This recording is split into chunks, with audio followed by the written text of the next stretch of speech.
Hi, my name is Dr. Rodier Montgomery, and I'm joined here by my colleague, Dr. Mary Kelly. Welcome everyone to the second week of our live workshop, Cultivating Calm. We appreciate you tuning in, especially during these challenging times. Last week, we covered relaxation techniques, which we hope you enjoyed and had some opportunity to practice the skills. For those of you who missed last week's workshop, we will be providing you instructions on how to access the recordings at a later date. Now I'm going to turn it over to my colleague, Dr. Mary Kelly, to go over the agenda for today. Hi, everybody. Welcome back. Today we plan to help you increase your coping capacity by teaching you some new skills to improve your level of self-compassion, always important. Cognitive flexibility, so we'll teach you about cognitive diffusion. We'll explain a lot about that later. And self-awareness, and we'll walk you through a couple of meditations and a nice relaxing body scan. So that's what we have in store for you today. Now, as we said last week, remember that this is not a one-size-fits-all kind of deal. Some of these things you might enjoy, some maybe not, but we hope that you'll at least be able to take something away from it. And this week we do have a Q&A feature. So if you do have any questions that arise that you would like us to tackle, we'll tackle them at the end of the workshop, but please feel free to go ahead and type them in, okay? So we'll bring it back to Dr. Rodier Montgomery to start talking about self-compassion. So, what is self-compassion? The simplest definition of self-compassion is compassion turned inward, but a more in-depth definition would be the extension of kindness, care, warmth, and understanding towards oneself, especially when faced with shortcomings, inadequacies, or failures. Kristin Neff, one of the pioneers in the study of self-compassion, says that self-compassion is best described in three parts. 1. Treating ourselves with kindness instead of harsh self-judgment. Acknowledgement that suffering and imperfection are parts of the human condition. And 3. Examining our emotional experiences from a balanced and non-judgmental perspective. So, why embrace self-compassion? We are all experiencing some level of difficulty during this challenging time. Some people are experiencing loss, sacrifice, and intense emotions. Because of all that is going on, it is especially important to care for ourselves and provide ourselves with the resources to improve our well-being. I typically hear people say things while I'm in counseling with them, like, what is the point of being nice to myself? I don't deserve kindness. I don't have time to care for myself right now, especially with all that's been going on in my life. But I'm here to tell you that self-compassion is often misunderstood and thought of as being unrealistic. But as you will see in this workshop, self-compassion is something that can be accessible to all of us. All right, so why don't we try what we call a loving kindness meditation. This is meant to sort of unleash some of that kindness towards yourself and towards others as well. So if you remember from last week, if you were here last week, you know that we kind of want to prepare ourselves to enter into a meditation. So I ask that you become comfortable in your seat, in your chair, sitting with a relaxed but straight back, with your shoulders relaxed. And just allow your hands to rest comfortably in your lap. And gently close your eyes or lower them and just gaze softly at a spot in front of you. Begin to settle in to awareness of your body and your breath. Just paying attention to your body right now, noticing what's here. Being open to whatever is to be experienced in the body in this moment. connecting to your breath and noticing the wave-like movements of the belly.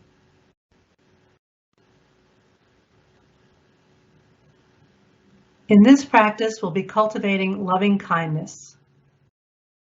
We all have within us this natural capacity for loving kindness, or a friendship that is unconditional and open, gentle, supportive. Loving kindness is a natural opening of a compassionate heart to ourselves and to others. It's the wish that everyone be happy. We begin with developing loving kindness toward ourselves, allowing our hearts open to tenderness. Now allow yourself to remember and open up to your basic goodness. You might remember times you have been kind or generous. You might recall your natural desire to be happy and not to suffer. If acknowledging your own goodness is difficult, look at yourself through the eyes of someone who loves you. What does that person love about you? Or you may even recall the unconditional love you felt from a beloved pet. Or it may help you to use the imagination and picture yourself as a young child standing before you, perhaps 4 or 5 years old, if that allows tender feelings of kindness to flow more easily. And as you experience this love, notice how you feel in your body. Maybe you feel some warmth or heat in your face, a smile, a sense of expansiveness. This is loving kindness, a natural feeling that is accessible to all of us, always. Resting with this feeling of open, unconditional love for a few moments.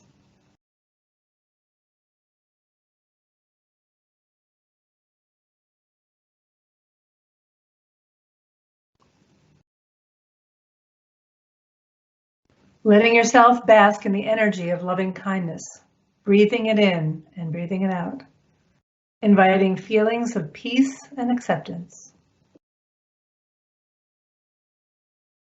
So beginning now to wish yourself well by extending words of loving kindness to yourself. I'll be offering as guidance some phrases that you're invited to alter these phrases to suit your own needs. Choose whatever words express your wishes of loving kindness toward yourself and others. And now offering these words in your mind to yourself, for yourself. May I be filled with loving kindness. May I be held in loving kindness. May I feel connected and calm. May I accept myself just as I am. May I be happy. May I know the natural joy of being alive.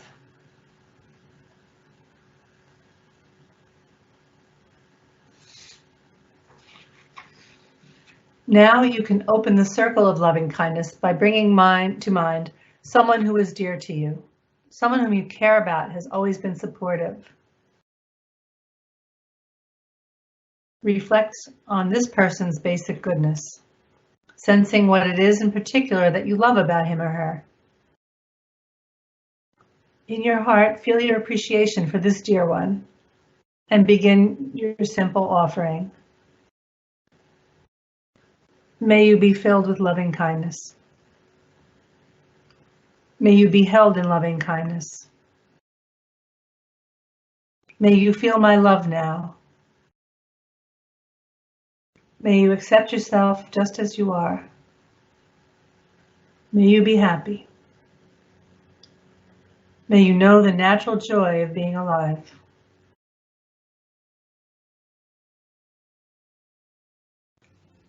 Now bring to mind a neutral person, someone you might see regularly but don't know.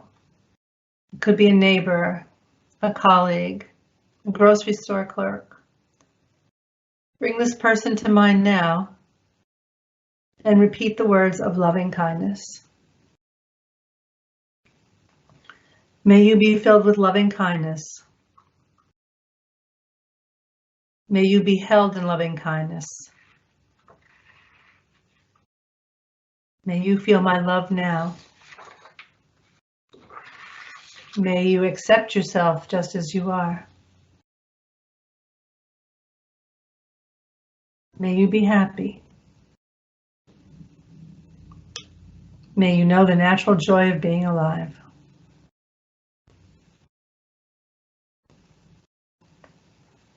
And now, if it's possible for you, bring to mind someone with whom you've had a difficult relationship. Perhaps it's someone you don't like to feel sympathy or compassion for. See if it's possible to let go of feelings of resentment and dislike for this person. Reminding yourself to see this person as a whole being, deserving of love and kindness, as someone who feels pain and anxiety, as someone who also suffers. Seeing if it's possible to extend to this person the words of loving kindness in your mind. May you be filled with loving kindness. May you be held in loving kindness. May you feel my love now. May you accept yourself just as you are. May you be happy. May you know the natural joy of being alive.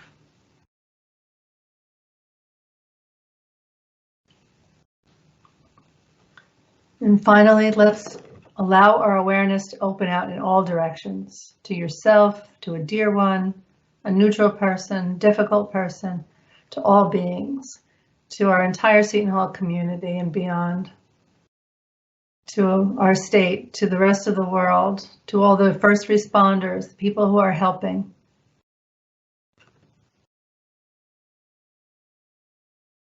May all beings be filled with loving kindness. May all beings be happy. May all beings awaken and be free. May all beings find peace. May all beings be happy.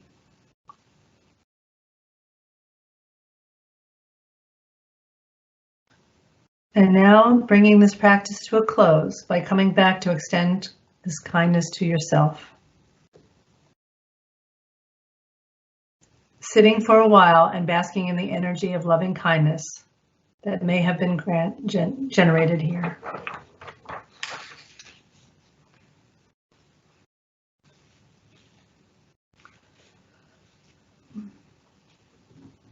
I hope that brings some peace. And again, you don't have to use those exact words. You can find your own words, but the important part is that you are extending this kindness to yourself and to the world around you. Now I'm going to switch gears a little bit, and we're going to start talking about the ways in which our thoughts are related to how we feel and to our behaviors. But some of you joining in today maybe had some thoughts during that meditation, maybe that weren't so kind to yourself, weren't so self-compassionate. Thoughts like, I'm not good enough, or I don't deserve to have good things happen for me. I'm a failure.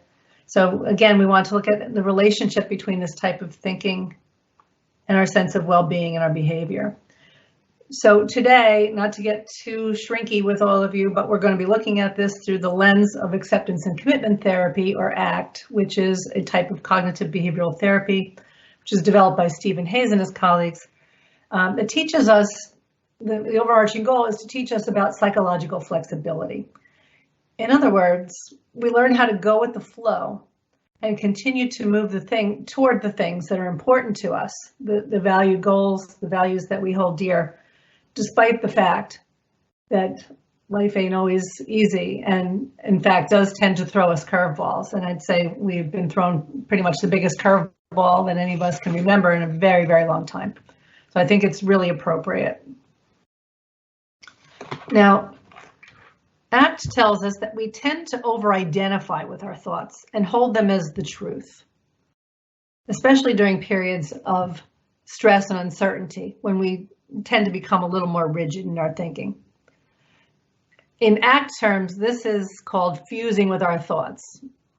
We hold them very, very tightly. But in reality, thoughts are just thoughts. When thoughts are scary or charged with difficult emotions, they can produce a sense of urgency, however, and a belief that we really need to jump right into action. You know, and the thing is, we feel as though we ought to be able to control what we think, but I will tell you, we really don't have a lot of control over what thoughts come into our mind. Where we do have a choice as to what we do with those thoughts. Okay, so from an ACT standpoint, we don't need to do anything to change our thoughts or to make them go away. We accept that they come. But we're invited to just observe our thoughts. In other words, putting a little distance between ourselves and the thoughts. We don't have to necessarily, hold them so tightly to us or get hooked into them. But when we observe our thoughts, it does allow us to defuse from them. That is, we learn to take them for what they are, mental activity, and not written in stone and not the gospel truth. You don't have to believe everything you think. So now let's bring back Dr. Montgomery to do a little thought diffusion exercise with us. Hello all. I invite you to join me now on this guided meditation called Leaves on a Stream. Please find a comfortable position and either close your eyes or let them be fixed on a position either on the floor or on the wall in front of you, whichever feels comfortable. Now visualize yourself sitting beside a gently flowing stream with leaves floating along the surface of the water.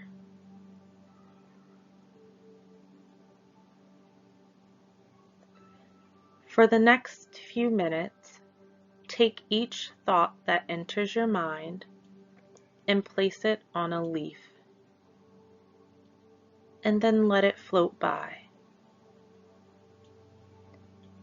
Do this with each thought, whether pleasurable, painful, or neutral.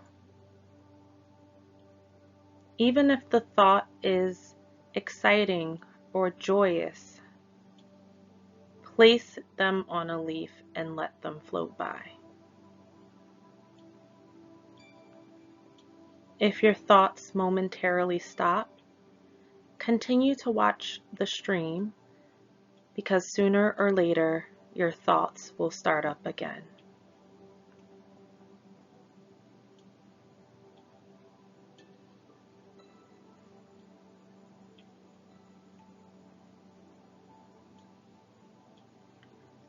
Allow the stream to float at its own pace. Don't try to spend time speeding it up or rushing your thoughts along. You're not trying to rush the leaves along or get rid of your thoughts.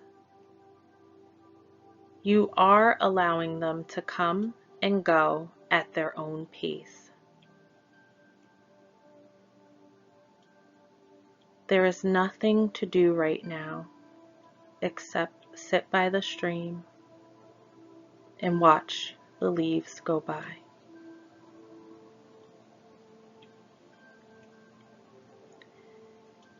If your mind says, "This is dumb," "I'm bored," or "I'm not doing this right," place those thoughts on leaves too and let them pass by, just as every other thought has passed by before.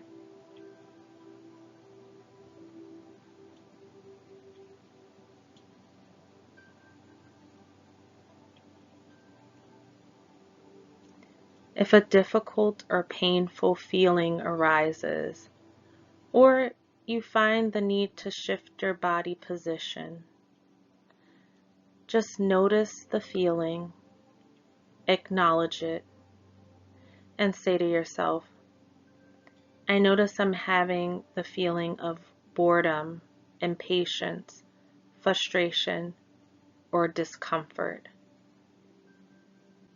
And then proceed to place those thoughts on leaves and allow them to float by.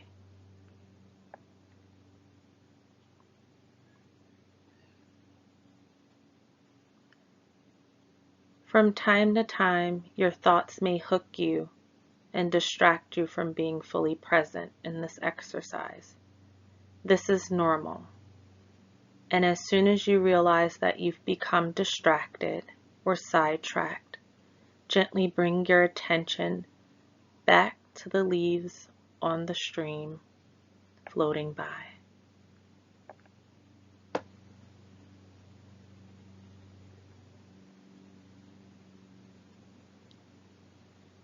Continue to breathe.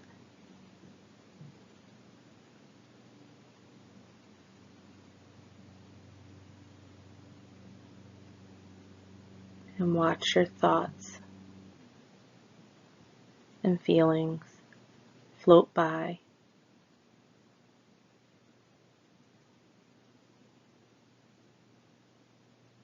In a few moments, I will invite you to gently open your eyes and come back to the room.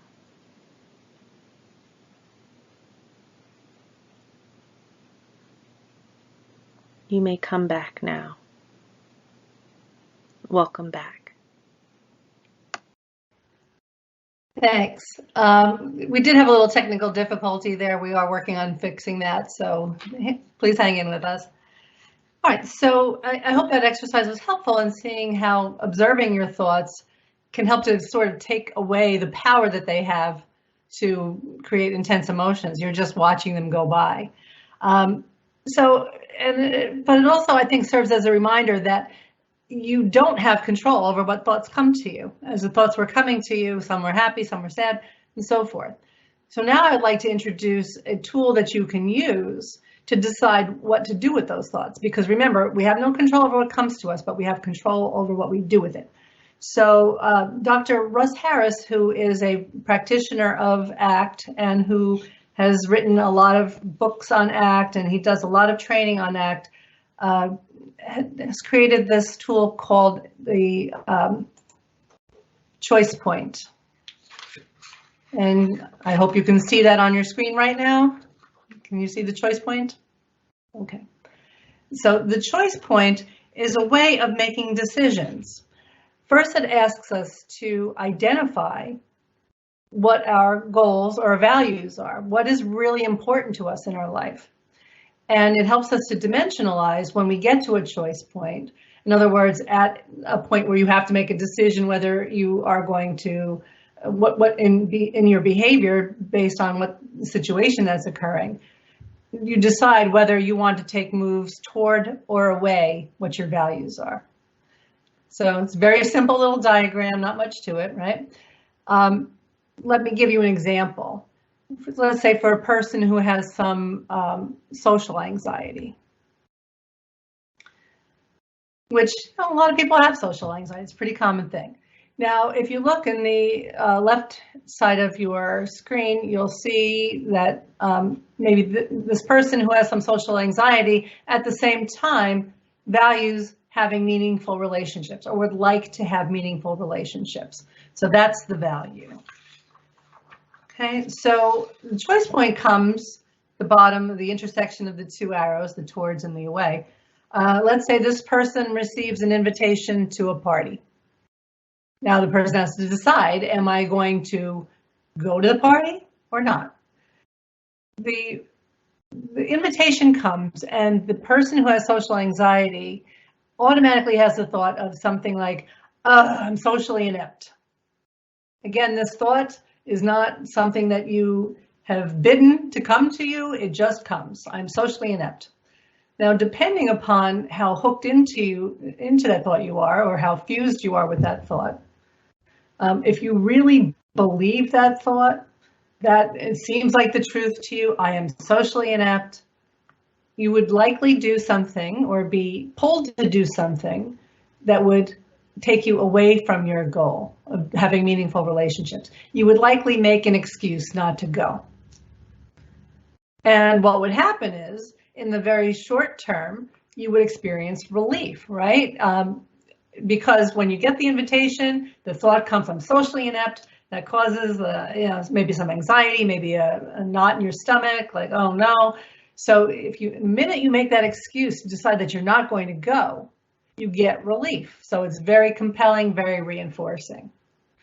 But if we look beyond the short-term relief, the problem is your long-term result is going to be you didn't get a chance to go to the party. You didn't get a chance to practice your social skills, which is one of the antidotes to social anxiety. And longer term, you end up remaining lonely, which is what you are trying to prevent when you set this value for yourself of I value having meaningful relationships. So the other choice you could make is to go to the party. And this would be a toward move. This is toward your values. You can go to the party and you can set up a very small goal for yourself. Commit to talking to at least one person that you meet there. Commit to going for an hour. Whatever it is that's going to get you out the door and to the party. In other words, taking committed action toward meeting the goal of having a meaningful relationship. So I think it's a really nice tool. It helps us to see our thoughts as something that can sort of just trap us, that we get hooked into, that we fuse with, and that influences our behavior to take us away from the things that are really meaningful to us. I hope that's helpful. You can use it in any time you have to make a decision, whether to have another cigarette or another drink, or is it taking you towards your goal of whatever your goal is, having a healthy body, or does it take you away from that goal?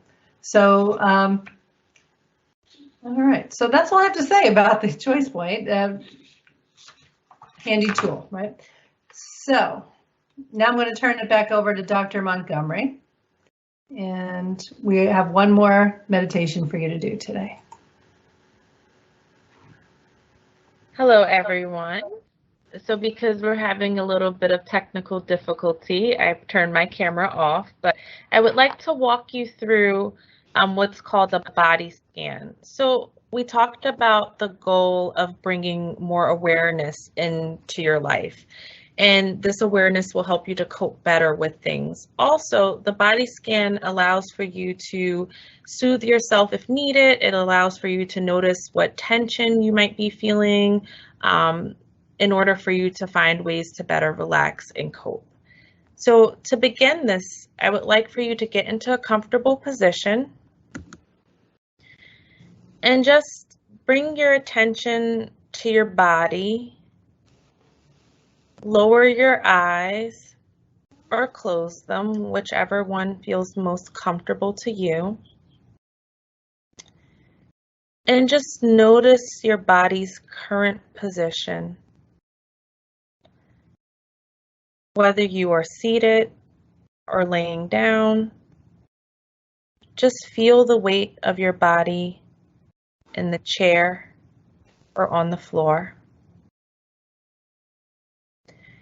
And then just take a few deep breaths.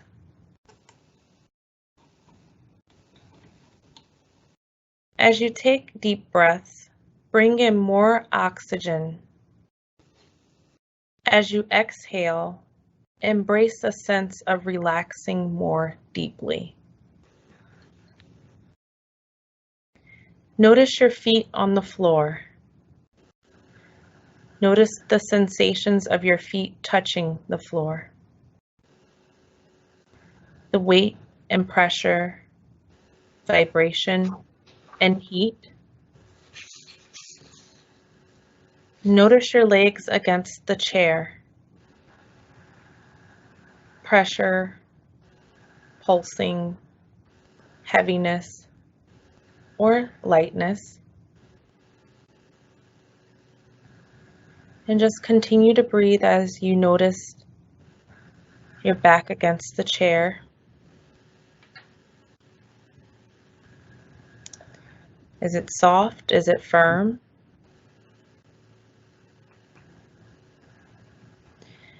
And then bring your attention into your stomach area. If your stomach is tense or tight, let it soften, and then take a deep breath.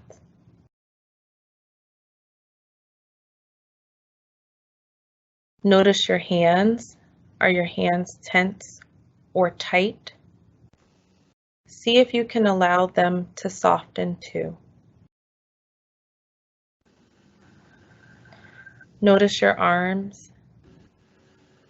Feel any sensation in your arms. Maybe it's tightness. Maybe you feel relaxed.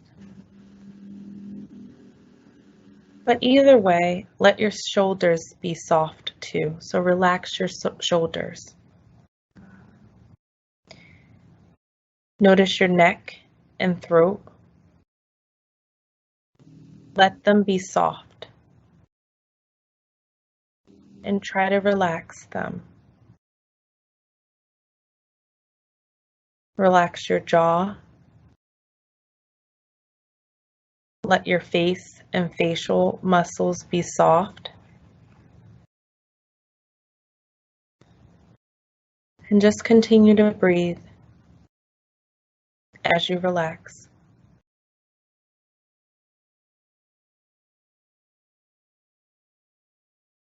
Then notice your whole body and how it feels right now.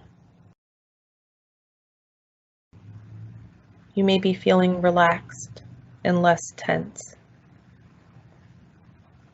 Take one more breath.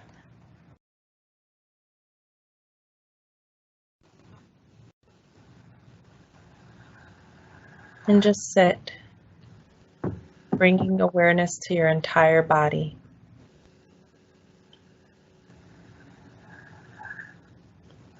Take a deep breath.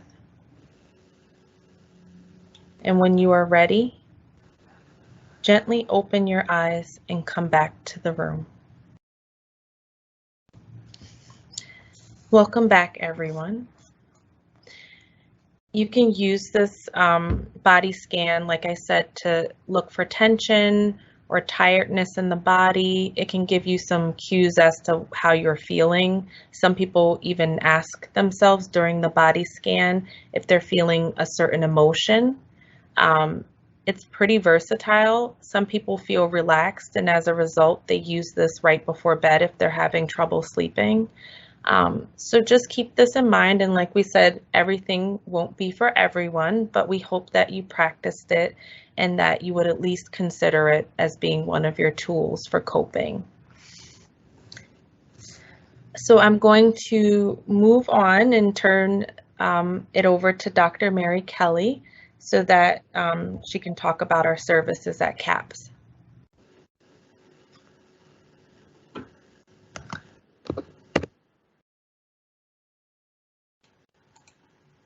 And here I am.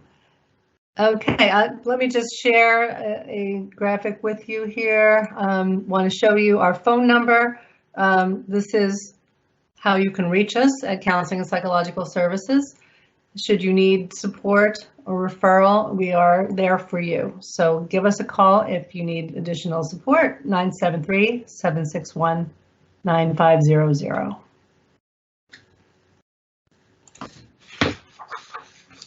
And Dr. Montgomery, you want to close us out? Yes. So thank you for telling them about our services. And please remember that you can also call if you're concerned about someone else or you need to consult about someone else. But we thank you for joining us today. We hope that you will join us next week for more Cultivating Calm. And thank you for your patience today. Same place and same time next week. We'll see you then. Bye-bye.